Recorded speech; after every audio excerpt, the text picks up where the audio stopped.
Hello everybody, it is day 3 of our distance learning and I'm ready to read you our next story. Reading books with someone else is a really nice activity to do and I love reading books with Sophia. You like books, don't you? Yeah, I want to talk. Yeah, you're not going to talk now, we're going to read the story. Okay, so this is one of our favourite books, The Singing Mermaid by Julia Donaldson. You might know that name because she's written books like The Gruffalo and The Snail and the Whale, and this is another great story. You ready? Yeah. Yeah. Did you ever go to Silver Sands on a sunny summer's day? Then perhaps you saw the mermaid singing in the deep blue bay. She sang to the fish in the ocean, to the haddock, the hake and the ling, and they flashed their scales and swished their tails to hear the mermaid sing. And sometimes the singing mermaid swam to the silvery shore. She sat and combed her golden hair, and then she sang some more. She sang to the cockles and mussels, she sang to the birds on the wing, and the seashells clapped and the seagulls flapped to hear the mermaid sing. Nice. When Sam's Fly Circus came to town, Sam took a stroll by the sea. Mommy, look, it's buckled. It is. He heard the mermaid singing and he rubbed his hands with glee. He said, "I can make you famous, I can make you rich," he said. "You shall swim in a pool of marble and sleep on a fine feather bed. You shall sing for the lords and the ladies, you shall sing for the king and the queen, and young and old will pay good gold to hear the mermaid sing." Don't go, cried the seagulls, and the seashells warned, "He lies." But the mermaid listened to old Sam Sly and smiled as she waved her goodbyes. Oh dear. Oh dear. And he took her away to the circus and she sang to the crowds round the ring. And more came the deafening roar when they heard the mermaid sing. Now the mermaid shared a caravan with Annie the acrobat, and Ding and Dong the circus dogs, and Bella the circus cat.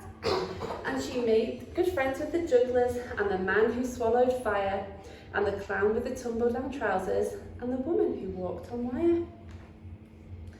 But she wasn't friends with old Sam Sly. No, she wasn't friends with him, for he made her live in a fish tank where there wasn't room to swim. And there was no pool of marble, and there was no feather bed. And when she begged him, "Set me free," he laughed and shook his head. Ha ha ha!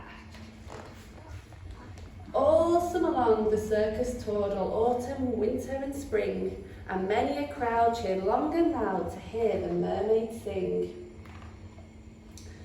But the mermaid dreamed of silver sands and longed for the deep blue sea, and her songs grew sad, and again she said, "I beg you, set me free."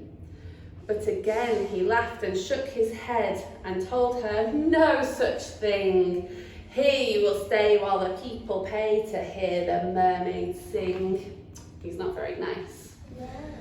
At Silver Sands a seagull was flying to his nest when on the breeze he heard a song, the song which he loved best. And he followed the song to the caravan. Sam Sly was about to lock it. Yeah. The seagull watched as he turned the key and put it inside his pocket. The seagull waited till Sam had gone, then perched on the windowsill and tap, tap, tap at the window. He tapped with his yellow bill. Tap, tap, tap.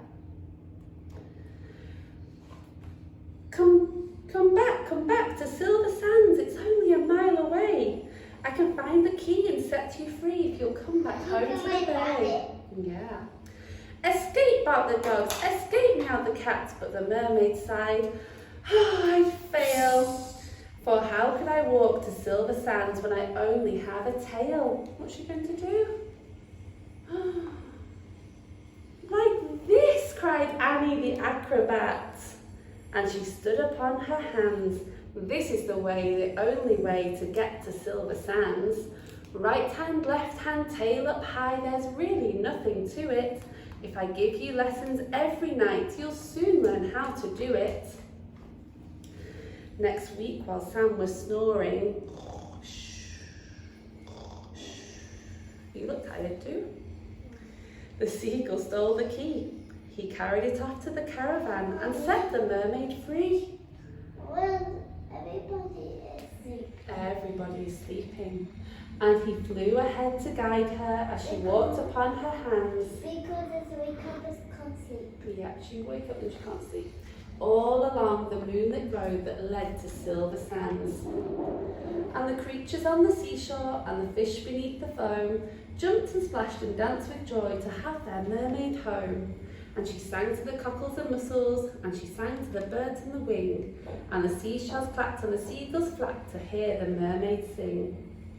And if you go down to silver sands and swim in the Bay of Blue, perhaps you'll see the mermaid, and perhaps she'll sing for you.